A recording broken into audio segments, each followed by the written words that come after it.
I'm Jazmine Reed Clark for The Financial Diet, and this is the Test Lab. The Test Lab is where I take on challenges to live a better, more budget-friendly life. And this week, I took on the 4-hour work week, an idea that was first conceptualized by author Tim Ferriss. Now, if you're thinking, what is the 4-hour work week? I had the same thought, and it's based on Tim's 2007 book, The 4-Hour Work Week. He's gone on to do a lot of other 4-hour challenges, like the 4-hour body, but this week we are just going to stay focused on this particular one. At its most surface level, the book is exactly what the title suggests. It's a guidebook to living, having more work-life balance because you're only spending 4 hours in an entire work week. It sounds a little gimmicky. To be honest, it kind of is. But I do think there are some defining principles that are not only worth examining, but also worth applauding.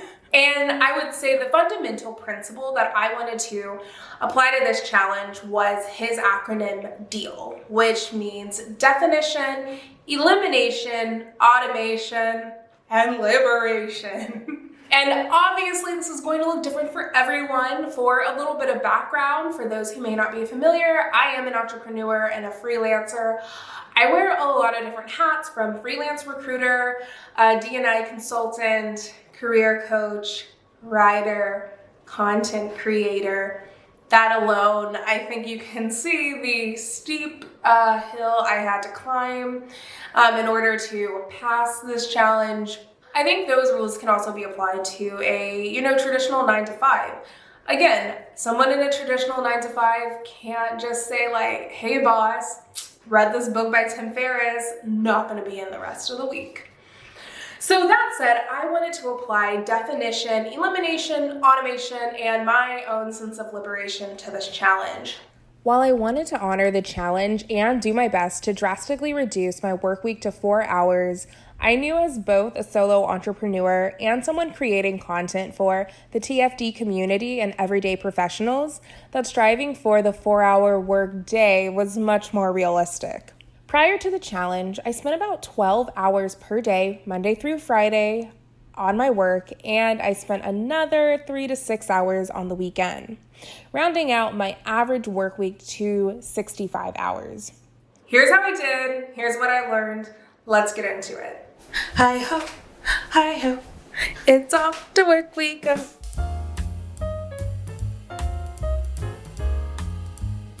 So for me, Monday was all about definition. I wasn't going to even attempt to only work 1 hour that day. Not realistic. However, I thought, let me define all of the ways I'm being inefficient. And here's what I found. I took notes on my notes app, and I was able to really break things down by how much is going to my podcast, my career coaching clients, my other clients, and texting and scrolling TikTok. And I realized that I had a ton of time going to unnecessary meetings, or meetings that can be 15 minutes, but get extended to 30, 45, and a lot of emailing, which Tim definitely goes into in the book. But in addition to that, I wanted to define what is my muse. So for some of us, it is going to be drinking pina coladas on the beach. For me, that sounds nice, but after about 2 weeks, I think I would want to do something else. So I wrote down this affirmation. In this season, I want time to be spent on exciting and stimulating projects and investing back into nonprofit-driven hobbies. And what I meant by that is, and my husband loves, he kind of makes fun of me for this, but the second I fall in love with something, I'm like, oh my God, I could do this as a side hustle. So just getting back into hobbies that are just merely hobbies. And for me, that's baking, cooking, home decor. Well, I guess I make some money off of home decor, but no one pays me to bake at all. The biggest observation that I came up with from Monday's challenge was my inbox gives me anxiety because I know it's always someone needing something from me. I wonder if there's a way to access my inbox without getting notifications or seeing new messages. Because when I see a notification, I want to immediately respond to it. because if I don't, I probably won't. And that goes for texting and everything else. But I found this really cool hack. If you go into Gmail, that's what I currently use. Hopefully Outlook maybe has something like it. I actually went to the settings. So you'll go to the little tool icon. It's typically in between a 9-dot grid and a question mark on the far right-hand side. I scrolled all the way down to, it is under, you're gonna pass density, you're gonna pass the theme, and then yes, you'll go into inbox type. I chose priority inbox. And then you can even go through and customize it. And this was really helpful because I just get a ton of spam, or I get so many job applications coming in. But this actually lets me see when are my clients needing something. And then I'm just taking some more willpower. Okay, the next thing that I have going on is my podcast, Office Politics.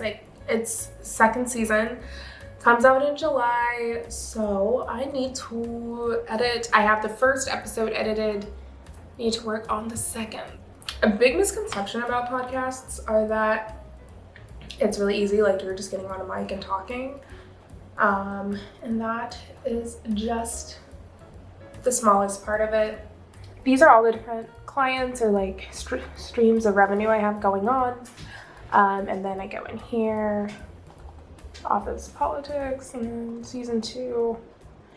So my notes go here, but I want to double check who I have for season 2 or episode 2.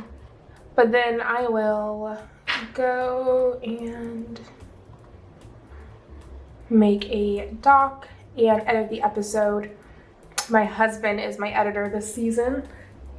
Yay, Jordan. Editor Jordan. Frugal Frank, you wear so many hats. So versatile. So what I'm doing here is for one of the episodes, it's going to be a solo cup, which is just a solo episode. This one is going to be called My Story of Burnout and 5 Tips to Combat It. The way I like to structure it all is have Act 1, Act 2, Act 3, even if I don't explicitly say that in the podcast, which with Office Politics I don't, but it just helps me structure it a little bit more. And I think while I'm still completing this challenge, it will give me more structure and just think of, hey, just focus on Act 1 for right now. Also, we have a dinner party at 6. I have no makeup on. I don't plan to wear any makeup, so I have about that many minutes before I need to leave. But first, actually, do you guys want to see what I did with some of my downtime? I made a dessert. Man, this is Claire Saffit's dessert person recipe. It's the like cornbread layered cake. Obviously not layered, my other layer broke. But is she so pretty? You are getting a real life look into how I feel. So I filmed something for TFD. I have tried 3 different applications, and every single time, I mean, the footage is just corrupted.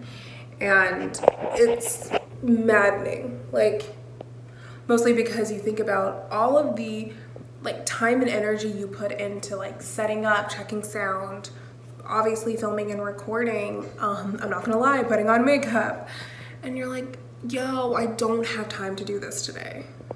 Me not doing this challenge, I will be honest, typically I would just pull an all-nighter and act like nothing happened. I want to honor this challenge and like really do my best and stick to 4 days only. So that would look like, oh God, I don't want to do this. Asking for an extension, but not so much an extension as I had other projects to turn into TFD. So I'm just going to email Holly. Hi, Holly. Like, look at this. Like, does this look like somebody who has time to reshoot stuff? No, I'm just gonna move some due dates around. I'll give her other projects early and it will be okay. In a way, it's like a blessing. Thank you, Tim Ferriss. Because this is pushing me to prove to other people I can't do it all. Now, I cannot outsource it to other people. That's not really an option, but I can take accountability and admit that I need more time. Okay? This has been a humbling experience. And with us is Jordan Clark, also known in the community as Frugal Frank. They say it was a tough one, a close call, but you were able to recover her corrupted files and potentially stop a tornado from coming through this house. Yep, How do you feel? just another day on the job. So it turns out I did have to outsource some stuff. I outsourced that problem to my husband. He was able to fix it, and I feel that we can all feel my anxiety coming down and color coming back to my face.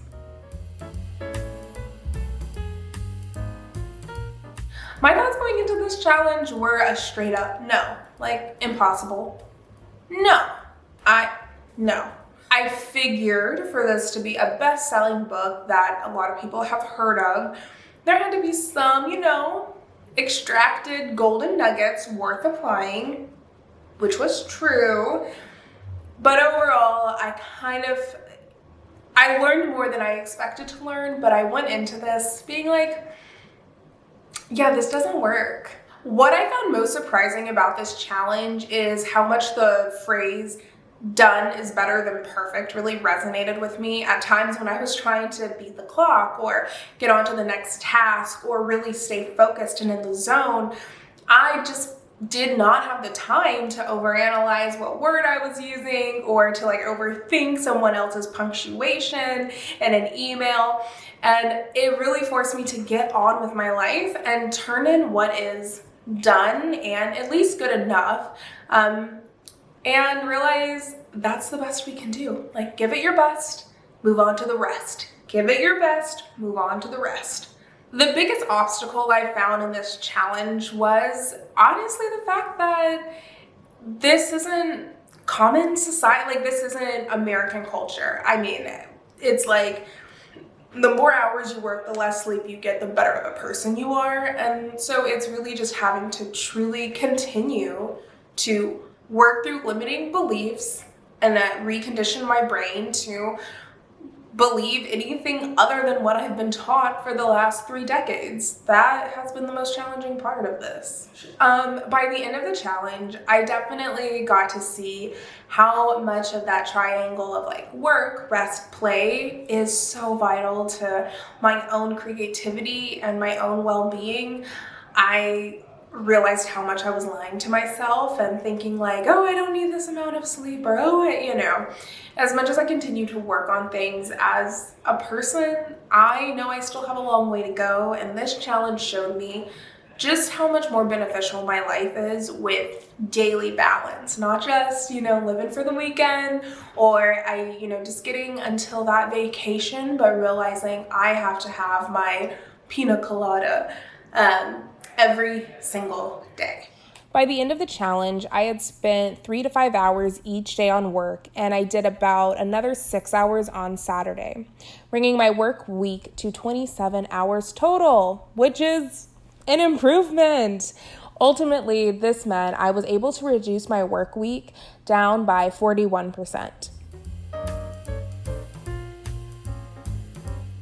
So I think when I left you all last, I did say that though I could certainly find a lot of holes and criticisms with the 4-hour work week, hell, a 4-hour work day, and just how it wasn't feasible for me as a solo entrepreneur or even somebody in a standard 9-to-5, I did express gratitude for its overall principles about streamlining your days, really holding yourself accountable to eliminating distractions. And when I really left the challenge, I thought that some things I would keep, but I immediately kind of went back to a lot of my old habits. And very quickly I was like, I don't like this. I don't like these really long days. So I had two major lessons that ultimately I had to learn the hard way. First, my ego was one of my greatest bottlenecks. I knew that I loved feeling needed, but this challenge, the aftermath, and realizing that I did want to work less really opened my eyes to the fact that I am one of my biggest distractions. My ego is. And Sure, I unpack a lot of that in therapy, but I also had to see, okay, how much control am I just holding on to because I want to hold on to it and that I want to feel like I can do it all and that I like to feel needed and I like to do more than maybe the scope of work calls for. And I need to have harder boundaries with myself. So that went into the second big takeaway, outsourcing and delegation. I had to learn, and although I thought I had learned this lesson when I was a people manager in a corporate setting, delegation doesn't mean that you're not bright, and delegation doesn't mean that you're not a hard worker. It really means that you're self-aware enough to know when you're no longer the expert on something, when you need collaboration and help, and it also just means you value your time as much as you value the work that you're producing. So with that said, I began to outsource two major things within my business. Now, to come to this conclusion, for me personally, I had to break down and see how much is my time worth. I came to about $100 an hour, and that's not, tooting horns. That includes a lot of my business expenses, software, technology. I use things like Stripe, so they take a little cut of my money before I get my money from clients. But lo and behold, I came up with $100 an hour. So when I'm doing things like social media, pitching to clients, responding to emails, while that is a part of a larger project, in some respects, I'm doing that for free. And in some other respects, I'm even paying to do that because there's only so many hours in a day, okay? And I kind of made this quasi map of what was I putting the most amount of effort in that was yielding, I don't want to say the least amount of dollars because things like social media can lead to conversion, but what was I not seeing an immediate response from, right? After sitting down and realizing how much my time was worth and where all of my time was going, what I could afford to delegate and what I could afford to just stop doing altogether, I realized I could outsource two major parts of my business. The first being social media and the second being public relations. I just feel like I have so much of my creativity back, and though I'm spending what feels like on paper a lot of money to outsource this work, I'm really proud to say that in the month of July, I hit a completely new goal. And, it's still kind of weird. I still feel a little bit bashful when I talk about sales and success, but, part of what I'm learning is I have to claim it and be proud of it. So last July, for reference, I brought in just over $3,000 of work. It's not even the end of the month, and I've already brought in over $10,000 worth of work. And in part, that is because I've had the energy to build, create, and take on more clients because I am delegating. And I do feel like I have more control over my schedule. Now, not to mislead anyone, that 10 grand is not all going in my pocket. We've got taxes, bills. Clearly, I'm paying the people that I'm delegating things to. Believe you me, it'll be a long time before I'm like big ballin', but and I know this was a hot topic in the last video, but I paid our rent this month because my husband's been helping me out. When we first got married, I paid our rent for the first 2 years while he paid off student loans, and now that I'm building a business, he had been taking over the rent, and I felt very like, I got it, baby. Like when Big tells Carrie, like, I got it, So I'm really happy that I had to do this challenge, and was it hard to realize that my ego is my own biggest bottleneck? Hell yeah. But I'm really grateful that I've been able to challenge myself to let go of control, understand that it's okay to not be the savior for everyone else, let go of my own hero complex, and really allow myself to step into a new potential as a business owner. Since the challenge, I suspect I work about 6 to 8 hours a day if I don't include breaks, and it is worth noting that a large chunk of my time is client meetings. And what was once 2 or 3 hours a day spent in my inbox or other systems like Canva or Zencastr is now down to 30 minutes tops. I am so much better for it. If you made it to the end of this video, thank you so much for watching. Make sure to like, subscribe, hit the notification bell, and if you want to go the extra mile, leave a comment below and let me know what challenge should I try in the next test lab. Until then, I'm Jazmine Reed Clark for The Financial Diet. Bye!